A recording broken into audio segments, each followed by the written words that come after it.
The Carrera GTS, Porsche design number 904. The 1964 coupe was many years ahead of its time, still turning eyes to this day with its sleek, clean, good looks.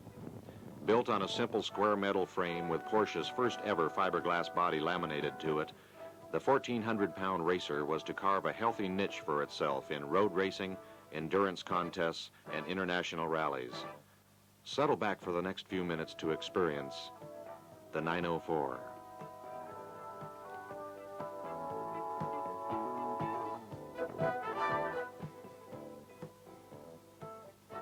Number 904024, considered by many to be the finest 904 restoration ever. It won Best of Show at the 1976 Porsche Parade.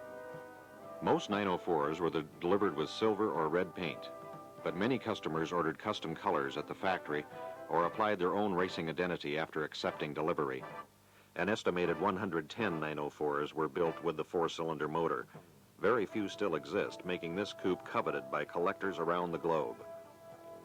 Although this example is sporting 911 wheels and wide street tires, the original cars were fitted with 5-inch front and 6-inch rear rims with 5.5-inch racing tires, wide in those days. All 904s were designed with a rear luggage compartment, ruled necessary by the FIA regulations of the day. To compete, the car had to be completely street-worthy and had to fulfill all requirements of a street car, including parking lights, turn signals, and a spare tire compartment.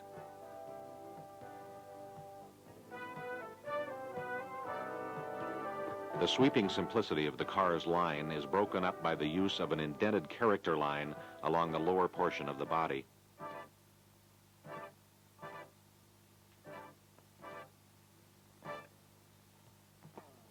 The obvious Carrera GTS identification is carried on the rear compartment of each car, proudly proclaiming its heritage. This is the only race car since the Spiders of the mid-50s that had its identification actually on the car itself.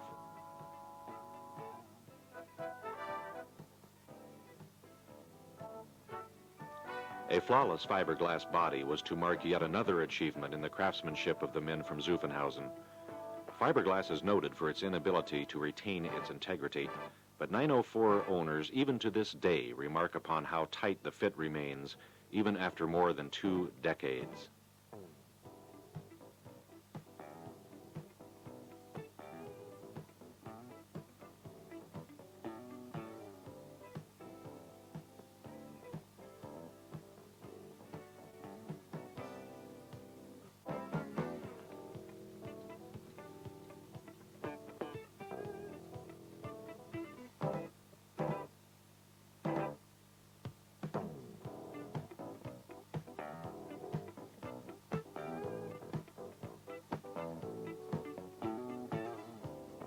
Air intake scoops in the rear compartment help to cool the engine after racing stresses. The fiberglass doors open with a simple button, efficiency with elegance.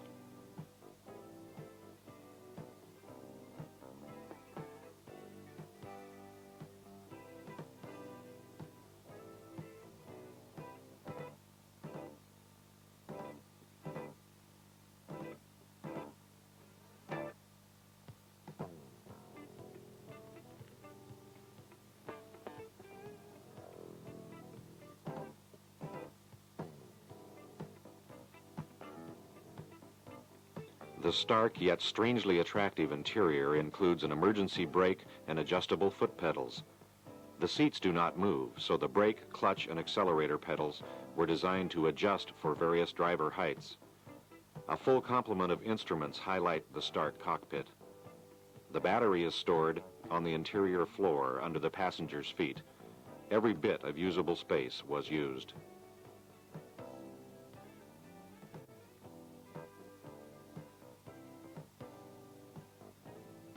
A quick-filling large-mouth gas cap is used to facilitate fuel stops, as are quick-releasing hood latches. All 904 identification plates are located on the left of the firewall in the front compartment, just above the fuel tank, which contains 29 gallons of fuel.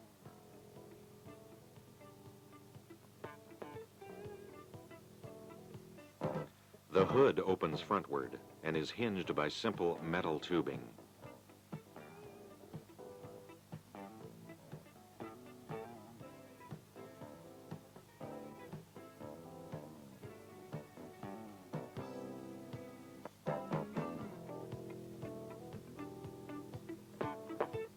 The suspension of the 904 is a wonder in itself.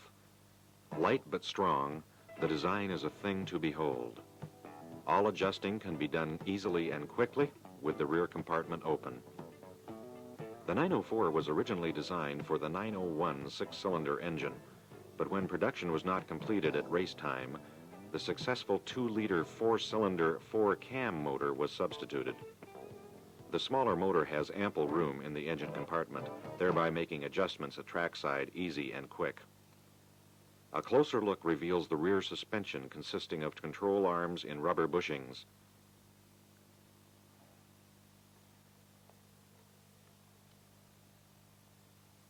The four-cam motor boasted twin ignition.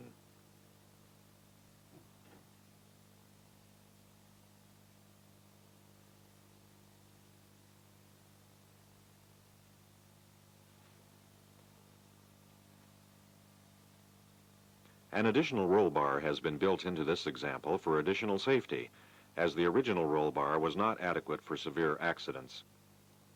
Here is an excellent view of the car's frame, constructed of thin-walled sheet metal formed into a box configuration. Car owner, Ben Blake. Ben, you've acquired probably one of the finest 904s existing. What attracted you to the 904 itself? I think my interest in the 904 started many years ago, and I think what originally attracts most people to the car is not only the rarity of the model, having built only 100 or 110 or so cars, but the sheer beauty of the lines of the car and the fact that it was, you know, historically in the line of Porsches, it was the final development of the four-cam Carrera engine, and a completely unique body style for Porsche. And then you come down to the actual performance characteristics as a result of the fiberglass body work, and obviously the fact that it's built as a race car. And for me personally, what's always been very important to me is the fact that it's a streetable car. Mm-hmm. And for me, I'm personally interested more than anything else in cars that are sort of the ultimate street cars. So the 904 embodies the super lightweight, high-powered, nimble handling characteristics that I think are the most desirable attributes in a motor car. This particular car was restored by a friend, and he had done a beautiful job on it. When it became available, I felt that if I was ever going to own one, this would be the ideal one to get. Yeah. You've got a California license for the car. Could you relate some of your driving experiences to us, both on the road and off the road? I can tell you that I haven't really put a lot of miles on the car since I bought it, but I bought it fully with the intention of driving it as much as possible, and I've probably put 1,000 or 2,000 miles on it. And one of the purely more exciting aspects of driving my particular car is the fact that I have 5 fairly short gear ratios, and so you can run through the gears so quickly. It's really exciting. Yeah. You're in any gear, maybe, I don't know, 2 to 4 or 5 seconds in any gear, and then when you're going through 3rd and 4th gear at that rate, it's fun. And with the sound of the four-cam engine, of course, right behind you, it's not the most silent automobile you'll find on the street, and of course I like it that way. So that's fun. And then as far as the actual handling is concerned, the lightweight of the car is so obvious that it just goes absolutely anywhere you want it to go. It will stop as quickly as just about anything you want to drive. And I've never had any complaints whatsoever about the way the car drives. You find it reasonably comfortable on the road? It's perfectly comfortable for me. It's a little bit loud if you were driving long distance at freeway speeds with the short gears, because you're turning more RPMs than you normally would be in fifth gear. But for me, that's no sacrifice whatsoever anyway. Mm-hmm.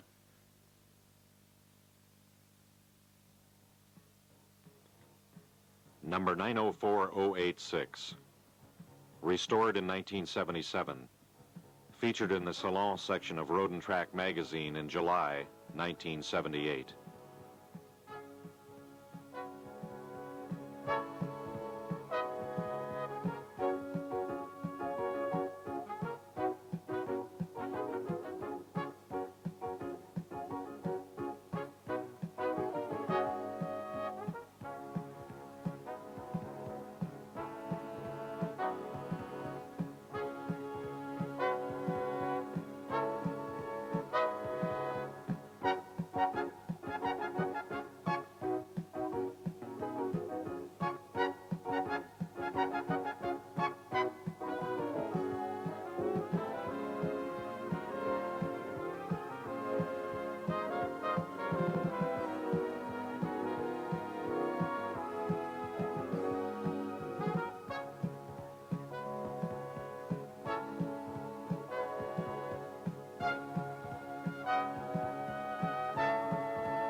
The required spare tire fits just ahead of the fuel tank and comes in handy for all the 904s that were and are street-driven.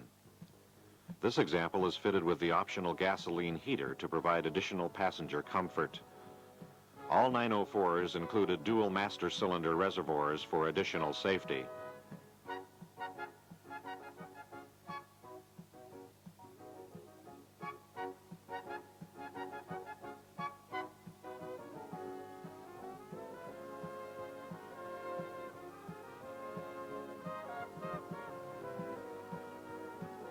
The 200 horsepower 4-cam engine propelled the 904 very well indeed.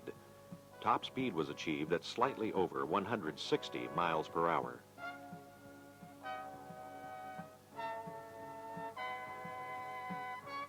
This 904 is equipped with air cleaners, a rare option used for dusty rallies and wilderness racetracks. It is also fitted with 48mm Weber carburetors, but it rolled out of the factory with 46mm carburation.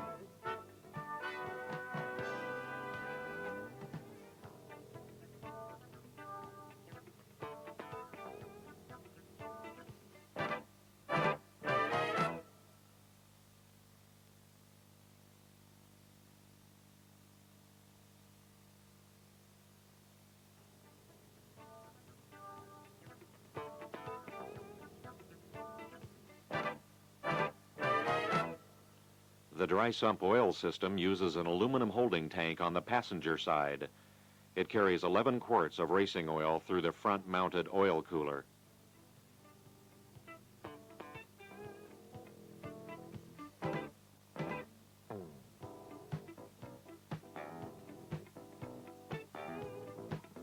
A standard 5-speed 901 transmission is used.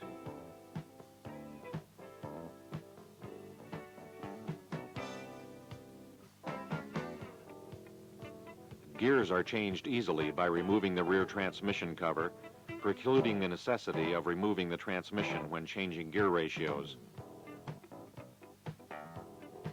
The windshield was designed specifically for the 904, as was the articulated windshield wiper. The single wiper blade covers the entire face of the windscreen handling.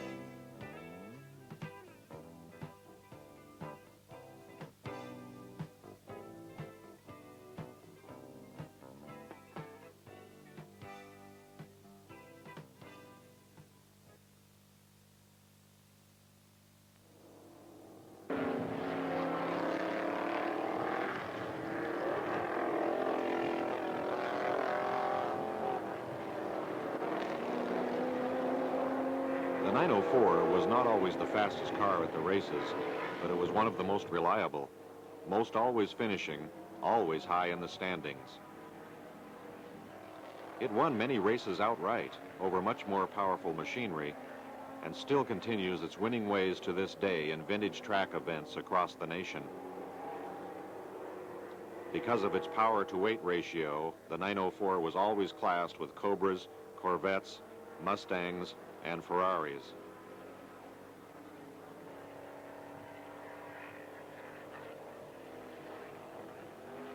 It proved its dependability again and again, while other marques did not necessarily do the same.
Number 904063, completely unrestored to this day.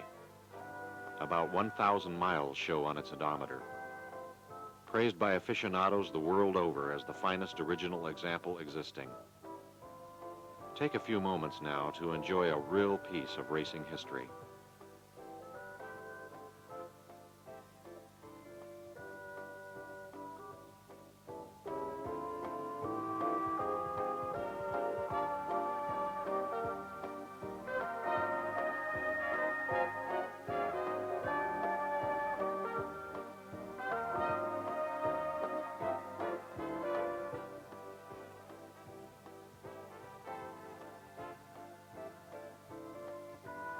This factory option rear lip was ordered by many owners to provide additional downforce in the rear at speed.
It is believed this may be one of the last 904s assembled because there are several changes not recognized on other production models.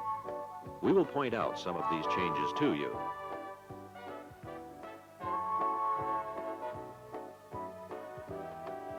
The door windows operate in the conventional roll-up manner. A nylon pin is used to mate the aluminum door hinges.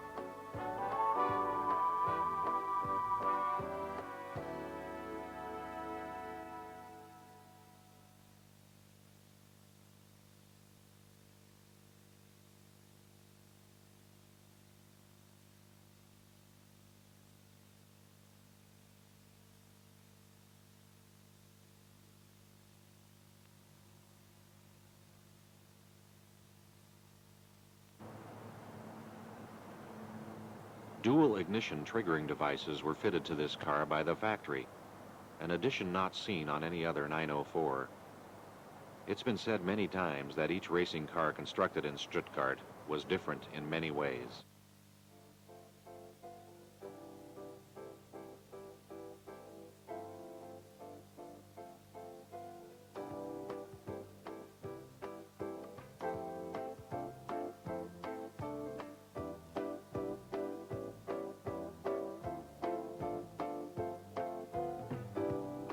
Another interesting feature of this particular automobile is the repositioned oil filler neck.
We're just taking a close-up look at an example of an original 904, and this particular car belongs to Sam Yagi of Los Angeles. Sam, can you tell us a little bit about the history of the car from what you know? Yes, this car comes from France originally. The who owned it, Beverly Hills Porsche Porsche dealer, Bill Cargos, bought it from France. Mm-hmm. And that time the car is about 430 kilometers. And Bill Cargos raced Laguna Seca. Driver name is Screw Patrick. Scooter Patrick, yeah, he's an old Porsche driver. Yeah, he raced by this car at Laguna Seca. And Bill Cargos sold to Jeff Cannon. And he owned it a couple of years, I think. And then I bought it. That car is now 1,600 kilometers, about 1,000 miles. Yeah. And as far as you know, everything's original on the car, right? Yes, I think so. What are your plans with the car? I keep it. You plan to do any racing or show the car? Or anything? I never raced before, so maybe I show the car, I don't have any idea now. Do you know if there's any other original 904s in the world? I don't know. Maybe you know it. I haven't heard of any. There could be one in a garage somewhere. Yeah. Somewhere, but nobody's heard about. But yeah. It's certainly an interesting car, and we appreciate you showing it to us. And good luck with the car in the future. Yeah, thank you.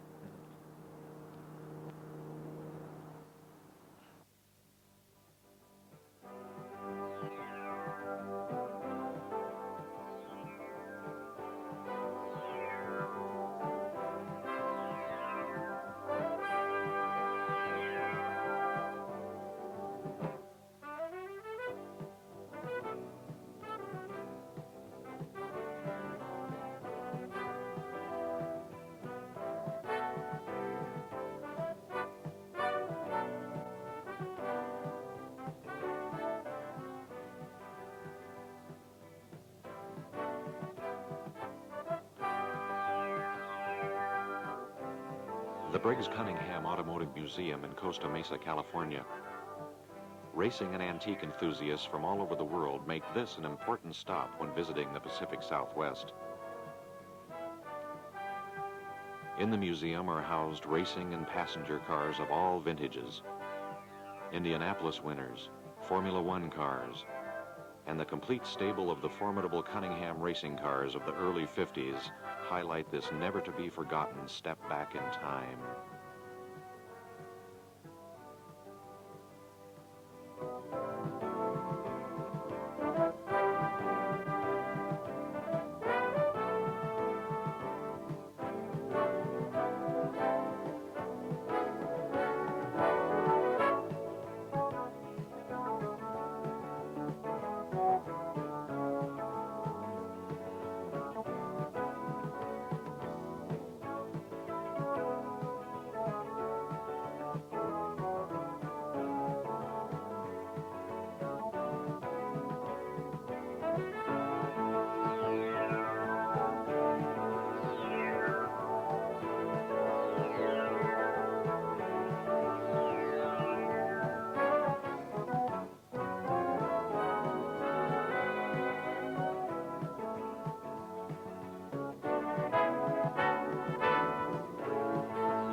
Car number 904018 is there, campaigned by Mr. Cunningham himself in 1964 and 1965.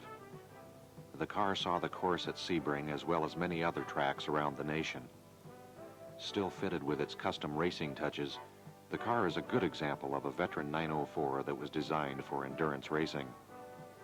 An interview with Mr. Cunningham concludes our brief look at one of the most famous and successful Porsche types ever. The 904 is a reality for but a few, but a dream to many. Briggs, you've raced a lot of cars over the years. What got you into a 904 seat? I think, you know, the people would like to know what drives people to a particular type of car. Well, I was always interested in Porsches, and Max Hoffman, as you know, in New York, was the early distributor for them and the dealer. So when he started to import them, I started buying them, and I had various Porsches, and in '64 they came out with this model, and I wanted to get one and race it. And a friend of mine named Lake Underwood, who had a Porsche place over in New Jersey, he was a very good SECA driver, and he said, well, you know, let's get the car, and I'll be a co-driver down at Sebring with you.